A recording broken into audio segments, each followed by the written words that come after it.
If you are not a registered voter and qualified to become one, I recommend it. While the freedom of speech allows you to complain about pretty much anything, not voting and then complaining about the result can be seen as you being unwilling to make the effort. Thus, your complaints may be seen by many as less valid. Links are in the description to help you figure out how to register to vote.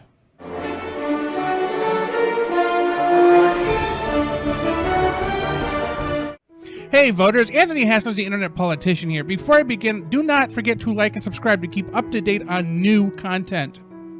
So, welcome to the Summer 2021 video series.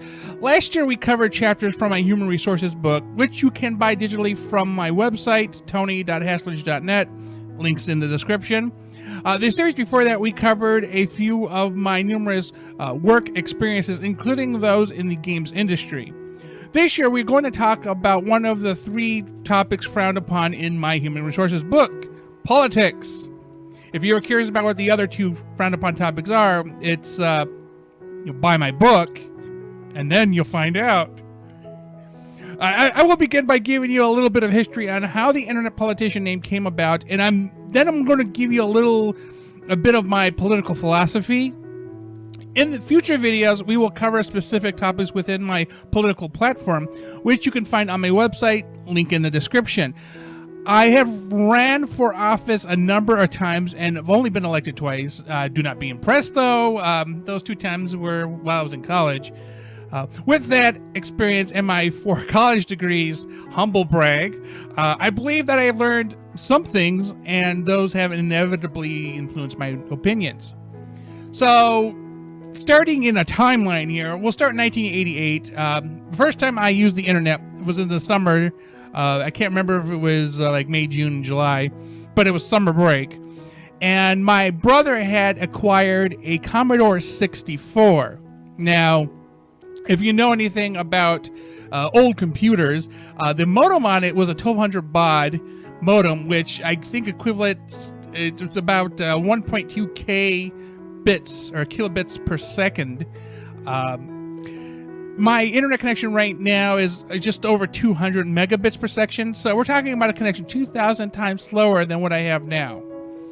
And of course, back then there wasn't the World Wide Web. That was still not a year away, technically, but we connected through these bulletin board systems to play games. And I think I may have had an email. I think it would have been through the BBS. So it would have been some type of long convoluted number thing. So that's how I first got on the internet. Now, in 1989, the World Wide Web was created. Now, keep in mind, the internet has existed since like the 60s. It was created by a combination of the government and universities for research, and then it finally became available to the greater public. So then, in 1996, the World Wide Web finally made it to where I live. I learned HTML, wrote articles about my experiences to help me remember things about like GeoCities, which was my first website, spam, the FCC, how to use email. I basically just wrote out these documents, and that was the start of what became the internet politician. So in 1997, I ran for city council for the first time. I was in a pack of like 5 or 7 people. I mostly Democrats, and I think after all of a sudden done, I ended up right smack in the middle, which, I mean, it's not losing and it's not winning, so, I mean, technically I lost. Obviously I didn't get elected, but I didn't feel horrible about it, you know. In 1998, Internet Politician published on websites, and it's also where I created the 10 question segment, which you can find in HNE Games. So the Internet Politician, as I said, were those articles about how I was, helping myself remember how to do certain thkind And at the time, I think I'd been hired by a company to run their website, and I needed new original content.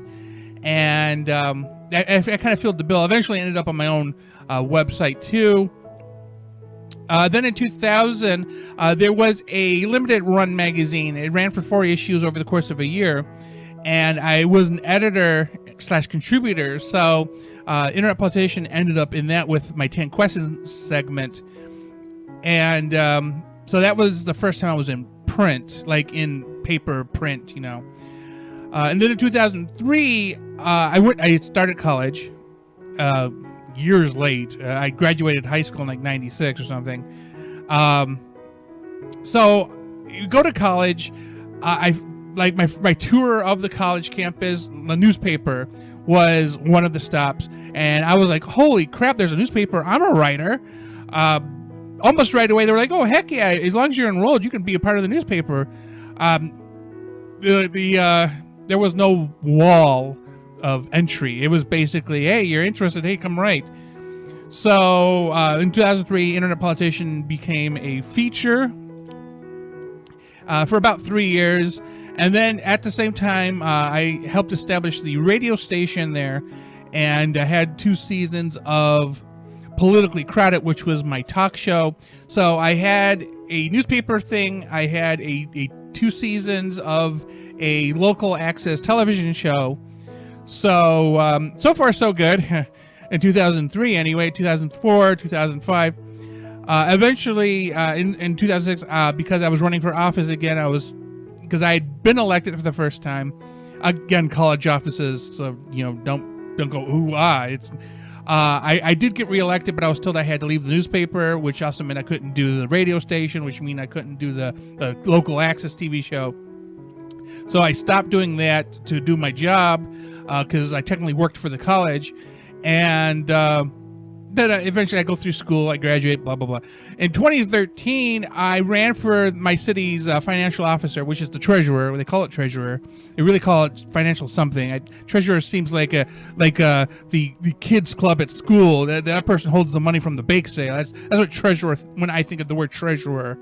But chief financial officer just sounds a lot better, like city financial, because that is what you would have in a corporation, but cities don't subscribe to that naming convention. Anyway, I ran against the incumbent. I polling early on, I was doing really well because I was doing an internet campaign, which in this city was new and special. But I'm an independent thinker, and keep in mind I was running as a Democrat at the time. And real quick, my family, at least my mom's side, are all Democrats. So, of course, when I started voting, I registered as a Democrat. When I ran in 1997, I was a Democrat. I had switched to Republican like 2004 to get Bush reelected, because I was like, oh, dude, 9/11 really toasted him. He really should have a fair shake at a year without, a term without terrorism, blah, blah, blah. Back to Democrat, ran for office in 2013. Because I have issues with certain things, which the AFL-CIO most recently, or was it the auto workers? I don't remember which one. Recently, there was a issue, and I know I'm going onto a tangent, where like the former board was embezzling from the union, and back in 2013, there were similar stories, and I had an issue with that. And the Democratic Party in my city is super pro-union.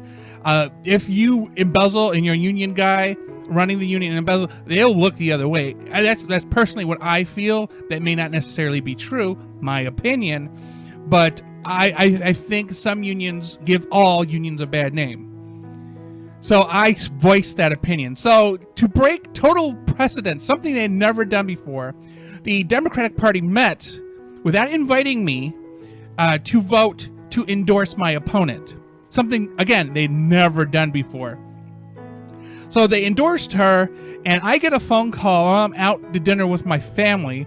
Hey, why aren't you at this meeting? All the Democrats gathered, and they voted to endorse your opponent. I'm like, what meeting? Like, what are you talking about? Long story short, because it's been fairly long, I switched to independent because I realized that at least the Democratic Party here, I can't say anything for the Republican Party here because I've never been a member. They don't respect individuality. You got to toe their line, and that's it. So obviously, I became disillusioned with the Democratic Party in the city as a result, and so I'm independent, and I've been independent since 2013. So in 2019, I was considering another run for city council, but I was working a job that I loved, and I changed my mind. Plus, when I put the feelers out, I wasn't getting some of the support that I was getting in previous elections. I was like, yeah, maybe it isn't worth my time. Plus, running for office can be super expensive, and while I would still do an internet campaign, which is relatively less expensive than the classic go out and put out signs, I had the feeling that maybe it just wasn't the right time for me, and I was right, because I ended up with a bigger, better job that I actually like a lot better after the election had happened. So, or actually right before the election had occurred. So it would have been weird if I had got elected, but I had to go, yep, sorry, I got this real great job that pays way more than you do. So anyway, the long story short, again, because again, tangents, I'm an independent. I'm a free thinker. I no longer just vote along the party lines. I actually look at a candidate, think about what I know about the candidate, and then I vote accordingly. And really, that's how people should be voting. You shouldn't be, because, oh, my mom, my grandma, my great-grandma, my dad, my uncles, they all vote Democrat, so I gotta vote. That is not how voting should be working. You should be informed about the candidates and the issues and vote accordingly. You know, they say vote with your pocketbook, but, I mean, you really should consider more than just what party something is or what the party you're a part of wants you to vote for. You really need to think independently. So one more thing I wanted to point out before we finish here is a lot of people argue over the importance of federal or national offices or like Senate and Congress. They don't really impact your life very much. Okay, so sure, the president's, the last one and the current one sent you checks. So that does impact you slightly. But in general, day-to-day things, you should be more concerned over your local governments than anything else. For example, when the mask mandate came down, the federal government, the national government said, hey, it would be nice if you wore a mask.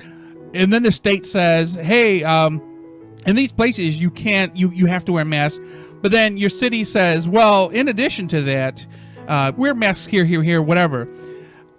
The local government is what impacts you the most. And those are the ones you should be the most concerned with. At some point, you got to look at the federal or national elections as more or less technically all elections are a popularity contest, but the overall impact to you on the presidential level in particular is super minimal. Frankly, if you're really considering your day-to-day, there's really little a president can do. A president is a figurehead. They speak for the nation, but they still have the Senate and the Congress to answer to, so things don't get passed if they don't like it. And of course, you elect your senators and congresspersons through the state process, and those people get sent there. And then, of course, you pick district representatives, and those district representatives get sent to your capital city. But your local laws impact you the most, and your state secondary. So keep that in mind when you're voting, because it's a lot more important that you're involved, at least the local level, than it is anything else. Because your local level determines your utilities, it determines any laws that change different from the federal and state. Because, and again, another tangent here, if the federal government passes a law, the state can rejigger it within that scope of that law, and then your city, your local jurisdiction can again tweak it a little bit more, but they can never go outside the bounds of a law except on the state level with things like marijuana, for example. Because the federal government is considered with interstate affairs and international affairs. The state government is considered it's worried about what's in its borders, where the city, again, within its own borders. So to wrap this up, if you want an opinion on something, post a comment and I may read it, respond, and give you credit in a future video. Otherwise, I would recommend checking out my website and visiting the politician page to read the My Political Positions document, as we will be going through it in this series of videos.